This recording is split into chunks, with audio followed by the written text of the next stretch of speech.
Une fois n'est pas coutume, Marine Le Pen prend ses distances avec son père après les propos controversés du fondateur du Front National. La chef de file du parti d'extrême droite s'est dite convaincue que les propos de Jean-Marie Le Pen relevaient, je cite, d'une interprétation malveillante, mais elle condamne la faute politique du président du parti qui avait déclaré hier ceci. Cochon qui s'en dédie. Et Monsieur Bruel aussi. Ah oui, ça m'étonne pas. Oui, voilà. Écoutez, on fera une fournée la prochaine fois. La réponse du chanteur et comédien Patrick Bruel ne s'est pas fait attendre. Plus étonnant, au sein même du Front National, des voix s'élèvent à présent pour inciter Jean-Marie Le Pen à prendre sa retraite.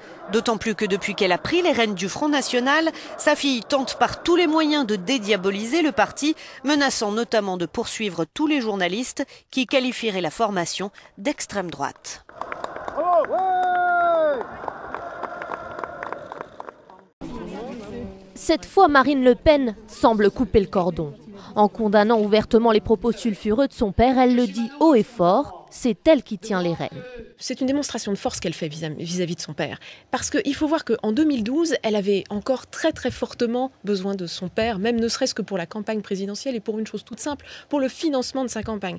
Là, pour 2017, si Marine Le Pen prend ses distances avec son père, ça veut dire aussi que le Front National se porte financièrement beaucoup mieux. Mais Marine Le Pen n'avait pas vraiment le choix, car cette polémique vient ébranler sa stratégie, celle de la dédiabolisation, et saper le capital positif acquis par le parti aux européennes. De là à dire qu'un tournant idéologique s'est opéré, ce serait allé un peu vite. Est-ce que c'est un parti totalement policé, autrement dit totalement interchangeable avec les autres? Non. 86% des électeurs frontistes aux européennes se sont déterminés sur la question de l'immigration. Imaginez que demain le programme du Front National sur l'immigration soit un copier-coller de celui de l'UMP. Incontestablement, les électeurs frontistes n'y retrouveraient plus leur latin. Exclure Jean-Marie Le Pen du FN, ce serait risquer de se mettre à dos la vieille garde du parti. Pas sûr que sa fille soit prête à ça. Je ne vous ai pas entendu sur le terme fourné qui a été employé par votre grand-père. Très simplement, je voudrais savoir ce que vous en pensez. Oui, parce que je n'ai pas voulu ajouter du commentaire au commentaire. Je trouvais que ce n'était pas très constructif. On veut bien savoir ce que vous en pensez quand même. C'est là où la politique se heurte à l'homme. Je vais vous le dire franchement. Je pense que dans les proportions que ça a prises, qui me paraissent complètement délirantes, il y a probablement un malaise un peu compréhensible de Jean-Marie Le Pen, qui, je crois très sincèrement, n'a pas du tout voulu faire un jeu de mots antisémite. Je le pense vraiment sincèrement. J'ai regardé la vidéo, j'ai vu la façon dont elle s'est déroulée.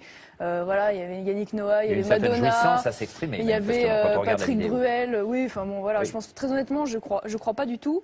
Ce qui est malheureux après, c'est voilà le sentiment peut-être. C'est pas le sentiment qui est malheureux, c'est le mot. Non, parce que très honnêtement là-dessus, et c'est d'ailleurs ce qu'a relevé Marine Le Pen, et je suis d'accord avec elle, il y a eu une faute politique. Elle l'a dit. Elle l'a dit, il y a une faute politique parce que quand on est Jean-Marie Le Pen, et je le pense aussi qu'on a 60 ans de vie politique derrière lui et qu'on a, qu'on est un personnage qui encore maintenant est un petit peu sulfureux, c'est une réalité, eh bien on fait attention. Vous aussi, mais je devrais dire ça. On fait attention. Oui. Mais voilà, et c'est ce qui lui a été reproché, je pense, à juste titre.